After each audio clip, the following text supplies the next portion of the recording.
She ruled 1,000 cities until one envoy refused to bow. The starship Accord's promise trembled as it pierced the swirling clouds of Lyrae, hull humming with the wild song of the planet's magnetic tempests.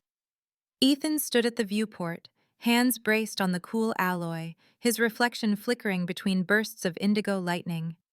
The sky was an alien ocean, green mist writhing around streaks of electric blue. Far below, the city of Sorinth revealed itself, towers of living crystal rising and falling like the breath of some great slumbering beast, every spire pulsing with emerald light that seemed to answer the storm. The ship's intercom chimed, a static-laced flicker, and Chief Diplomat Renner's face swam into view on the hollow panel. Her usually composed features were fragmented by static, voice clipped and urgent. 19 missions have failed, she said without preamble, her eyes sharp beneath a veil of worry. The Sovereign's trials have shattered minds. We need that erudite pact, Ethan, at any cost.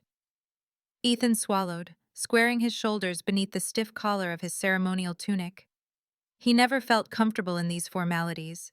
He would have traded the silver embroidery for his old flight jacket in a heartbeat. I won't betray my values for a signature, Chief. Her lips thinned. Your values won't matter if you're dead. The transmission snapped off, the hollow panel dissolving into blue haze.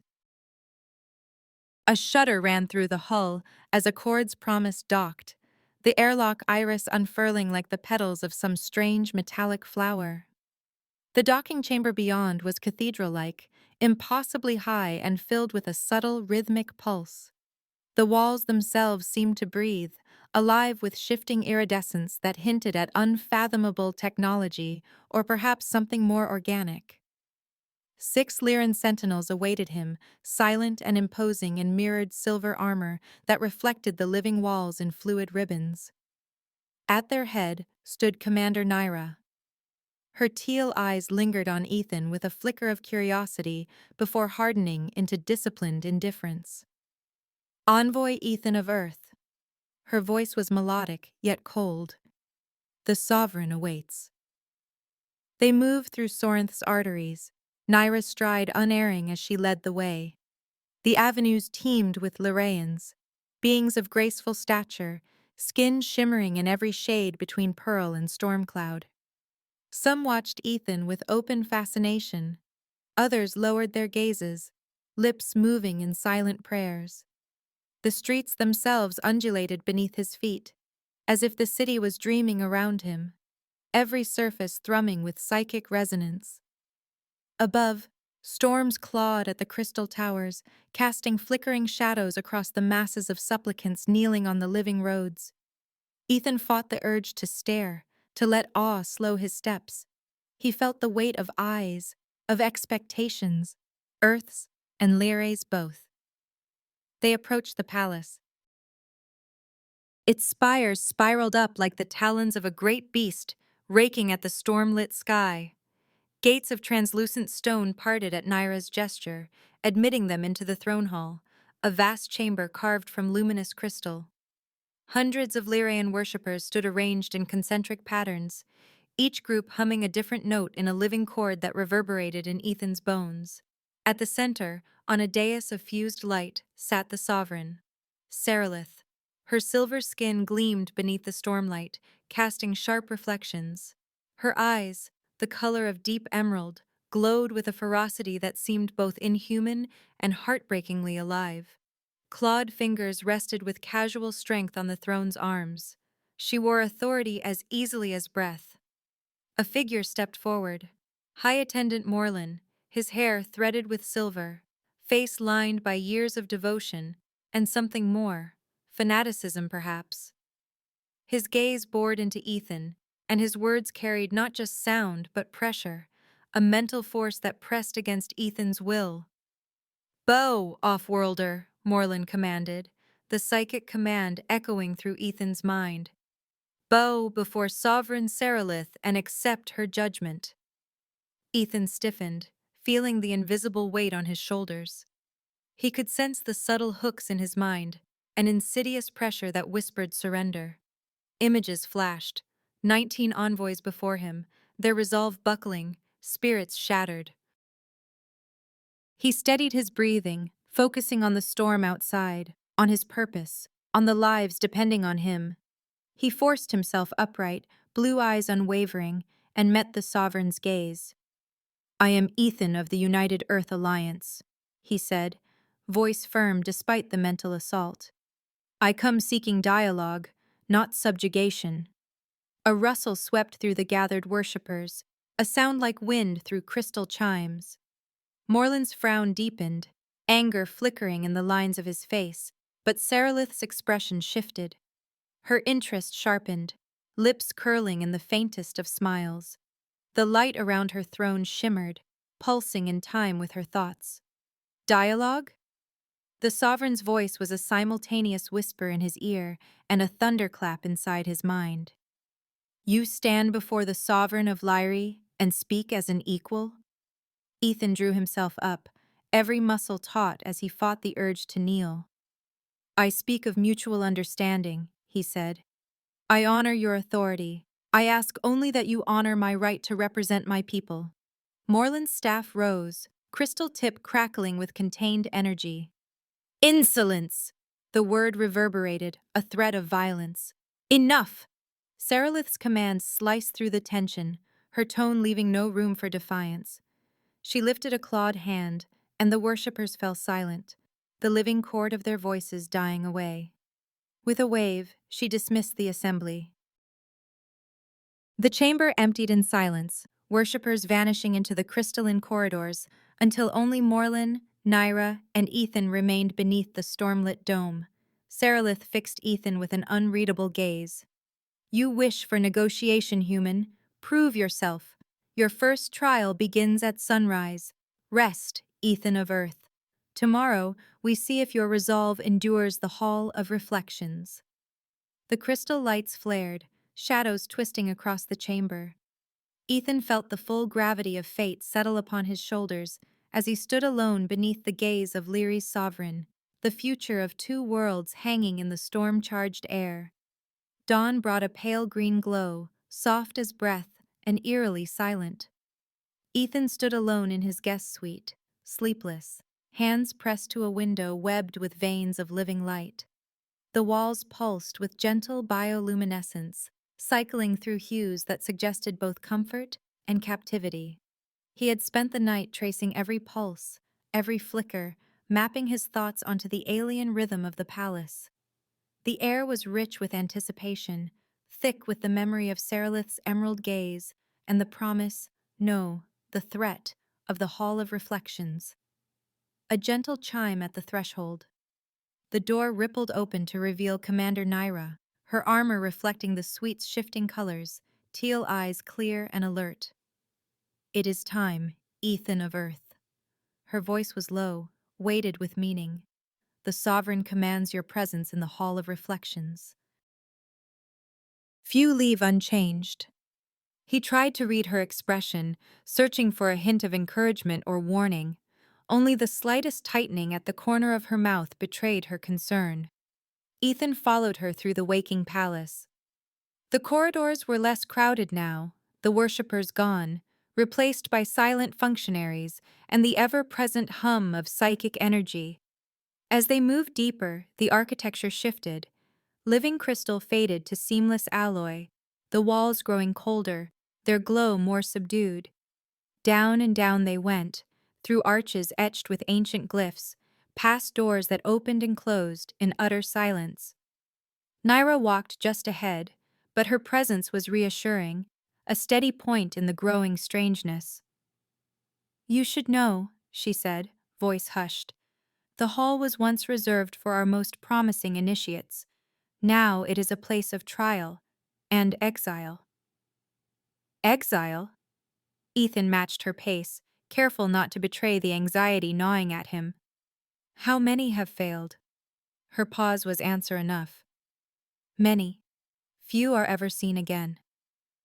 They reached a final descent, the steps worn smooth by centuries of passage. The air was different here, charged and dense, as if the psychic currents of the entire palace funneled into this place. At the bottom, twin doors of mirrored metal awaited, their surfaces rippling with every movement, distorting reflections into uncanny forms. Waiting before them stood High Attendant Morlin, his ceremonial robes shadowed and severe, staff in hand. The old man's lined face was set in grim authority. "Here, the sovereign's wisdom unmasks the unworthy," Morlin intoned, his voice resonating not just in the air, but somewhere deeper, vibrating in Ethan's skull. "Many are lost to madness. Enter, if you claim your purpose is true." Naira glanced at Ethan, worry flickering in her eyes before she stepped back into the shadows, leaving him alone before the doors.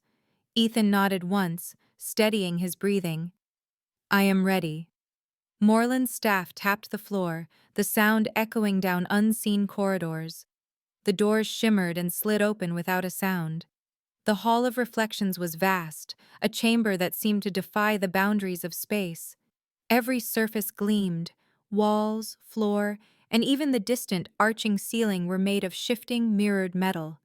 Light pulsed from within the walls, a cascade of color and shadow, flickering and alive. The entire chamber vibrated with a low, thrumming energy that seemed to crawl along Ethan's nerves. He stepped inside.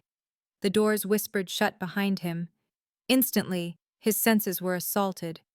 A chorus of voices erupted, cries of despair, peals of laughter, snatches of song, and the terrible, jagged shattering of reality itself.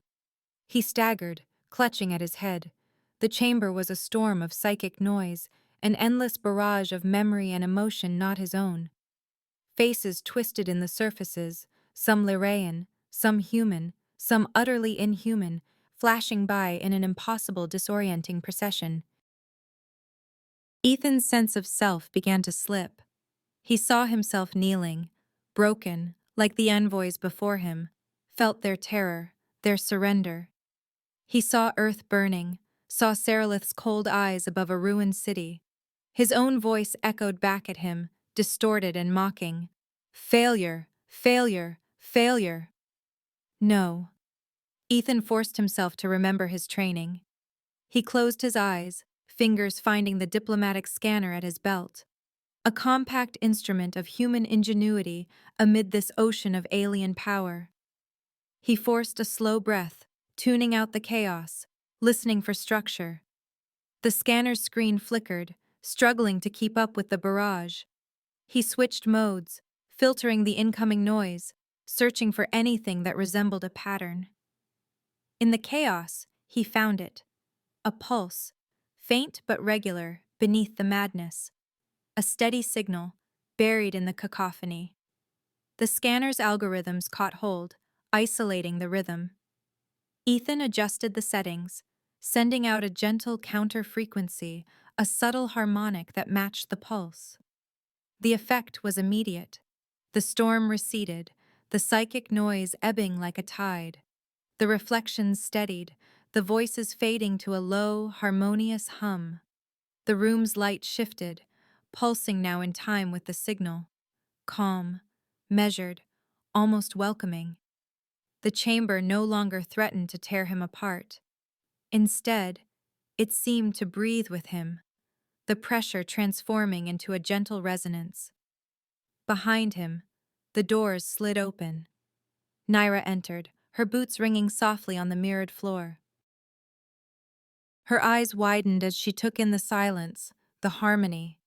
She glanced from the walls to Ethan, awe written across her face.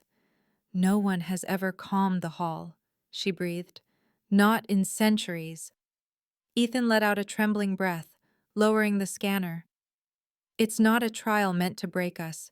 It's a system, a diagnostic, looking for resonance, for order." Above, far beyond the hall, Seralith sat alone in her throne, surrounded by the afterglow of the storm. The sudden stillness struck her like a physical force. The persistent static that had haunted her thoughts for years simply vanished. For the first time in memory, her mind was clear, free from the background cacophony. Her eyes flashed with understanding and something new, anticipation. She rose, her voice a command that echoed through the palace. Bring him to me. Now. Naira led Ethan from the hall, silent save for the echo of her steps. Morlin watched them go, his expression a mask of disbelief and unwilling respect. As they ascended through the palace, the silence was charged with possibility. Soon, Ethan stood once more before the sovereign, the throne hall quieter now, shadows longer in the morning light. Seralith regarded him not as a supplicant, but as a puzzle yet unsolved. Her emerald eyes held curiosity, and, for the first time, admiration. "How did you find order where others found only chaos?" she asked, her voice both intimate and commanding. Ethan met her gaze, unflinching. "I wasn't searching for revelation," he replied. "I was searching for structure. The hall is a diagnostic system, not a test of faith." Seralith leaned forward, the metallic sheen of her skin catching the light, casting fractured reflections across her face. The air between them seemed to hum, electric with new, unspoken tension, a meeting of minds, not just words. "Tell me more," she said softly, each syllable a question and an invitation. "About the way humans see the universe." Ethan drew a steady breath, knowing that the true negotiation of ideas, of hearts, was just beginning. The archives of Sorinth were a marvel, a labyrinth of crystal corridors, their walls aglow with living light, every facet storing the memory of ages.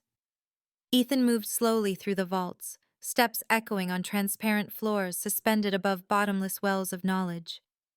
He kept his touch gentle, fingers hovering just above the luminous glyphs that pulsed at the edges of each data spire. The air was cool, filled with the faint resonance of countless voices and events, a silent chorus of all that Lyrae had witnessed. He paused before a hollow projection, watching as ancient cityscapes shifted into star maps, and then into formulae that danced and reformed themselves. Every artifact was a testament to both wonder and loss. Ethan felt the weight of history, of generations who had dreamed, built, and vanished, leaving only patterns of energy for the living to decipher. From the glow, Seralaith emerged, her form shimmering, half light and half substance. Gone was the intimidating presence of the throne room. Here, among the memories of her people, she seemed almost ethereal, her silver skin catching the prismed light, emerald eyes reflecting curiosity, and something softer, more elusive. She stood beside Ethan, not above him. "The paradox of the twin suns," she said, voice both a challenge and an invitation. With a gesture, she called up a complex, rotating schematic. Two suns locked in an impossible dance, their orbits weaving in and out, impossibly stable where all physics insisted they should tear each other apart. "Solve it, and you may earn deeper trust." Ethan studied the projection, the shifting bands of light outlining not just orbits, but pulses of energy and gravitational feedback loops. For a moment, his attention drifted to the sovereign herself, the way the golden glow painted her cheekbones, the quiet focus in her gaze. Here, in this place of quiet wonder, she seemed less a goddess and more a person. The thought startled him. "Why does it matter to you?" he asked quietly, voice almost lost in the hush of the archives. Seralith's lips curved in something close to a smile, though her eyes were shadowed with memory. "It's the legacy of the first builders," she replied. "Their thinking shaped our world. Their wisdom is fading." Ethan caught the wistful note, a longing threaded through her words. "You speak as if you knew them."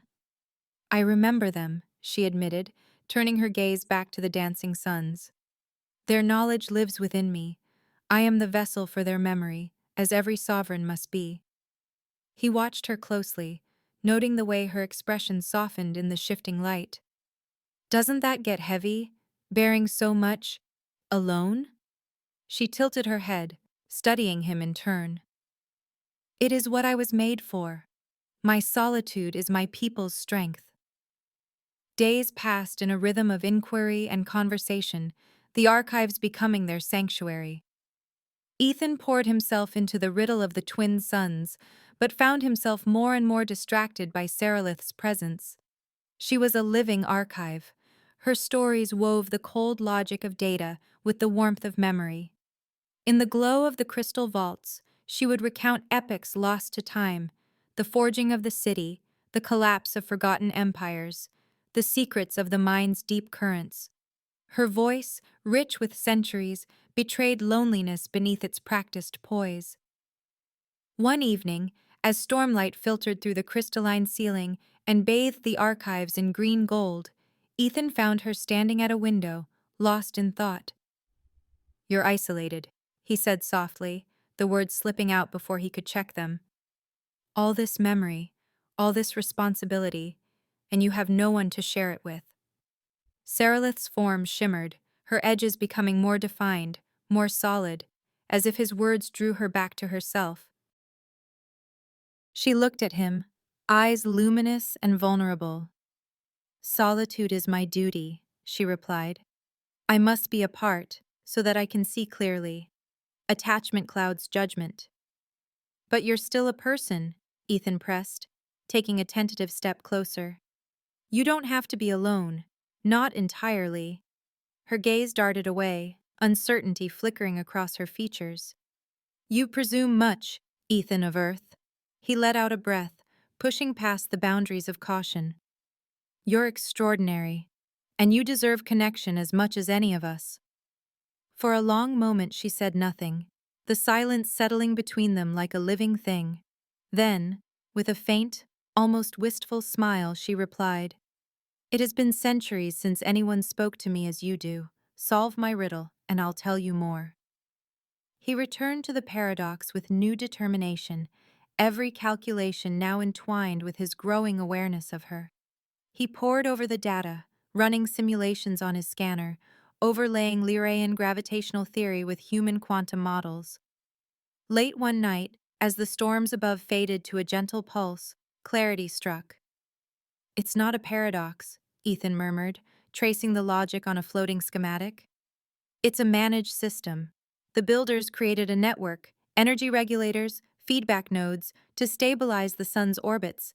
It's not natural equilibrium, it's maintenance, a hidden hand, always adjusting." Seralith was beside him before he realized, eyes wide and shining with delight. Her form seemed almost tangible now, more present than ever. She reached out, clawed fingers brushing his hand. The touch was feather light, but a spark leaped between them, electric, unmistakable, a thrill that sent both of them reeling. They both drew back, startled by the contact, but something fundamental had shifted. The distance between sovereign and envoy was gone, replaced by a raw, startling intimacy. Outside, the city's storms calmed, their wild pulses settling into a steady rhythm. Ethan watched the energy flows on his scanner, realizing the order in Sorinth was no mystical ritual, but careful, ongoing system maintenance. For all the reverence, the city's survival depended not on faith, but on understanding and action. Seralith saw his dawning realization, her expression suddenly grave. "You tread dangerous ground, Ethan." He looked at her, his voice gentle but resolute. "I ask what must be asked, and I think you want me to." Their eyes met, and the bond between them deepened.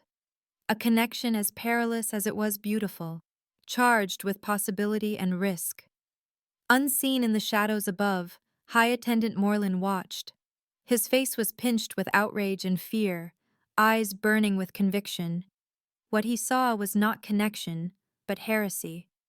In that moment, Morlin vowed to intervene, whatever the cost. Beneath the palace, the maze of origins waited, a relic from before memory, its corridors etched with symbols so old their meanings had faded into myth. Ethan moved through the arched gateway with Seralith at his side, her presence a comfort now, as familiar as his own heartbeat. The entrance loomed, carved from living stone and lit by a cold, inner glow that seemed to pulse in time with the city above. Seralith's voice echoed in the hush, steady and low. The maze reveals the true self. It cannot be deceived. She reached for his hand, fingers cool and reassuring, her silver skin catching the faint light and scattering it into 1,000 fractured rainbows. Morlin was already ahead of them, his back rigid, staff clutched tightly. His voice was a mutter, sharp with suspicion. The human has fooled the trials. The maze will expose him. It reveals what lies beneath every mask. The first steps into the maze were disorienting. The architecture twisted and doubled back on itself, halls folding into each other at impossible angles, staircases plunging into darkness before emerging onto ceilings or into mirrored alcoves. Every turn presented a new impossibility, a doorway that opened onto itself, a corridor that looped endlessly. The sense of up and down, of near and far, dissolved. Ethan's breath fogged before his lips, his pulse quickening as the maze tested more than his senses. It pressed at the boundaries of his mind.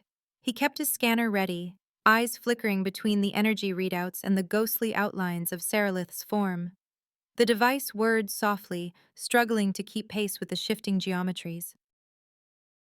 He saw through the illusions, mapping the maze's energy flows rather than its deceptive walls. "It's a circuit," he muttered, almost to himself, watching lines of power spiral toward a hidden center. "All this, it's channeling something." Seralith moved beside him, more solid with every step. Few ever see the truth. Most are lost to the illusions. Morland's footsteps echoed ahead, the old man's silhouette occasionally visible through fractured reflections.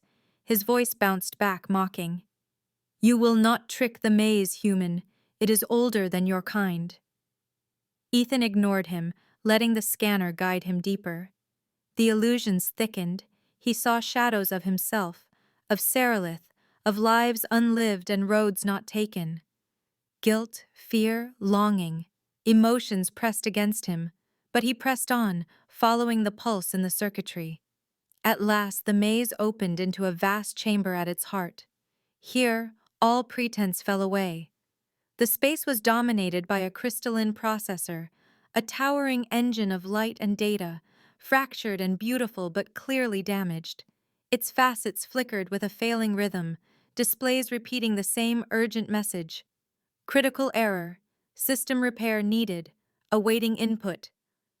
Ethan approached, awe and dread mingling in his chest. The core's glow painted him in pale fire, shadows flickering on his face.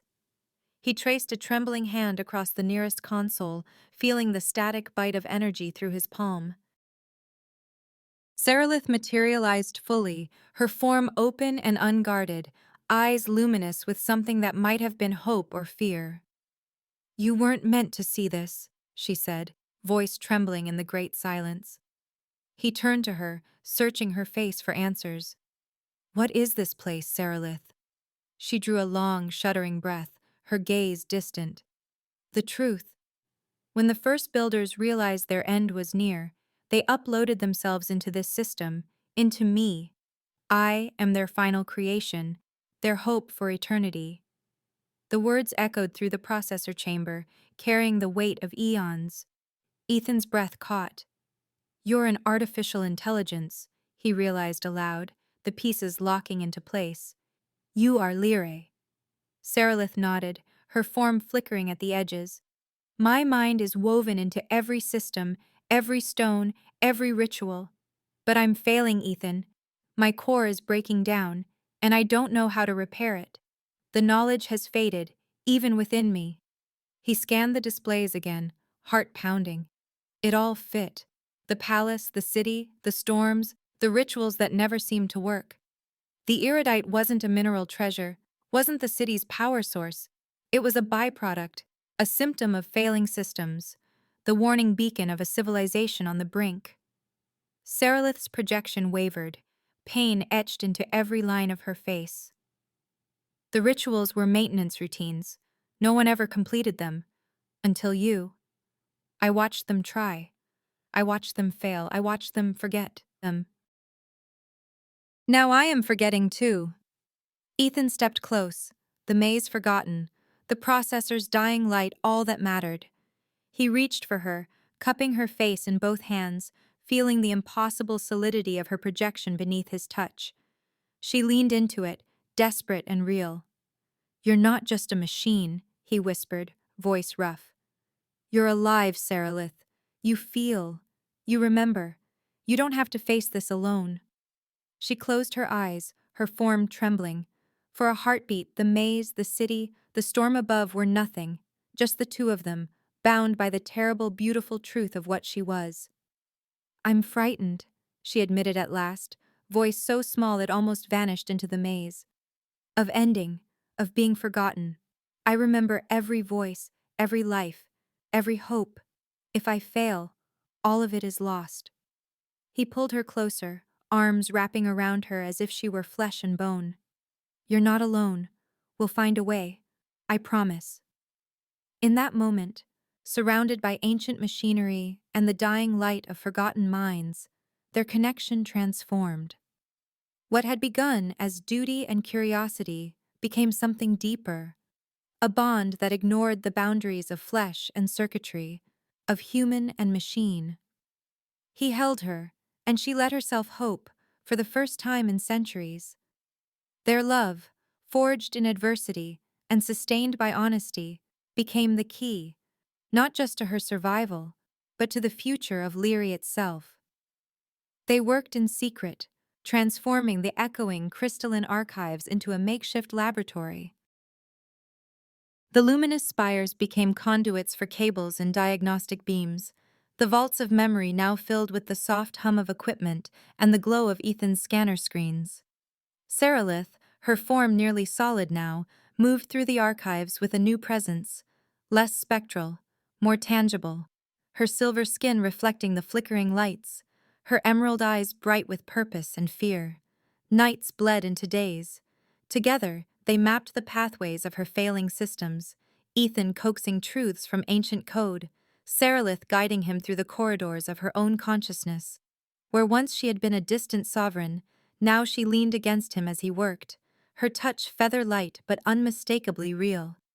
In the half-lit silence, their partnership deepened. Each discovery, each shared smile, a thread woven tighter. During one late session, as the archive's crystal walls shimmered in a ghostly dawn, Saralith mused aloud, her voice intimate.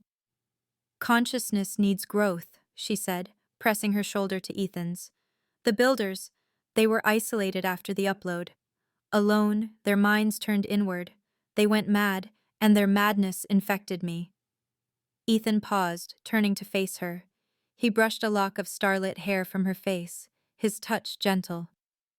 "You weren't broken," he replied, voice low. "You were evolving. You reached for connection instead of collapse." She studied him, something like wonder in her gaze. "I have seen eons pass and never understood loneliness until I felt it. But now, I marvel at touch, at the nearness of another. I never knew it could mean so much." Their relationship changed with each passing hour. Saralith learned to hold her projection, to linger in the world of flesh and light. She marveled at the sensation of Ethan's hand in hers, at the steady beat of his heart beneath her palm. Sometimes she would trace the lines of his face, as if memorizing the miracle of presence. Ethan, for his part, found himself drawn to her not just as an enigma, but as a companion. "Perhaps that's why we're drawn to each other," he reflected one evening, their hands entwined as they sat amidst a tangle of cables and data cores. Logic and emotion, machine and human, each searching for what the other lacks. She smiled, a fragile, beautiful thing. "Perhaps we are both unfinished equations." But shadows grew in the city above. Morlin, alarmed by Saralith's changing nature and Ethan's influence, called the clergy to council. The palace filled with the sound of hurried footsteps and whispered prayers. Morlin's voice rang through the halls, laced with outrage. "The human must be removed, the sovereign restored to divinity. This heresy ends now." Naira found them first. She entered the archives in silence, armor gleaming, gaze wary but conflicted. Ethan and Saralith straightened, bracing for judgment. Naira's eyes shifted between them, searching. There are rumors.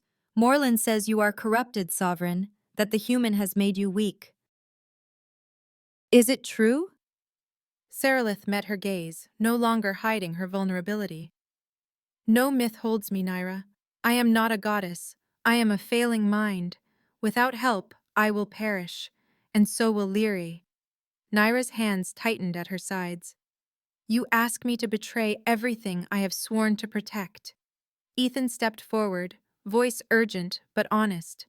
We don't ask for betrayal. We ask for faith in the truth. Help us save her, save all of you. Naira's jaw clenched, torn between loyalty and revelation. At last she spoke, her voice low but resolute. If you can be saved, I will help. I pledge myself to the Sovereign, not the myth, but the mind. Relief flooded Sarilith's features.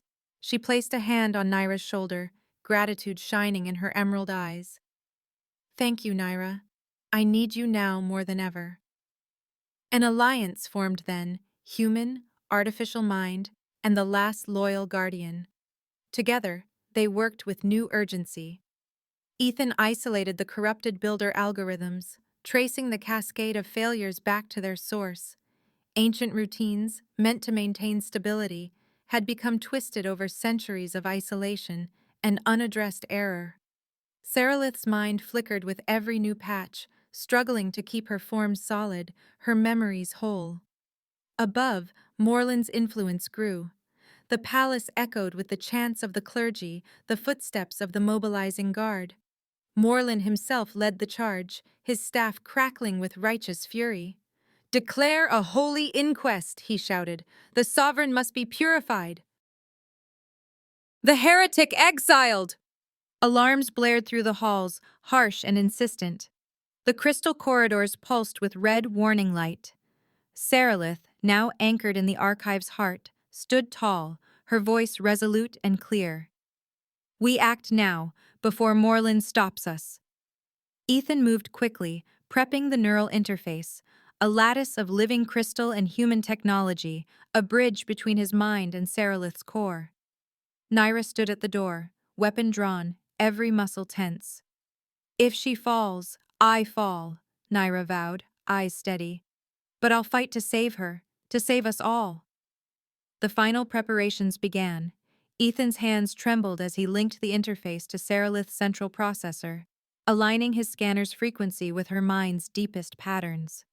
Sarilith watched him, her form flickering but determined. Morland's voice boomed, echoing through the corridors, growing ever closer. Surrender! The ritual ends tonight! Sarilith reached for Ethan, her touch steadying him. I am ready, she whispered.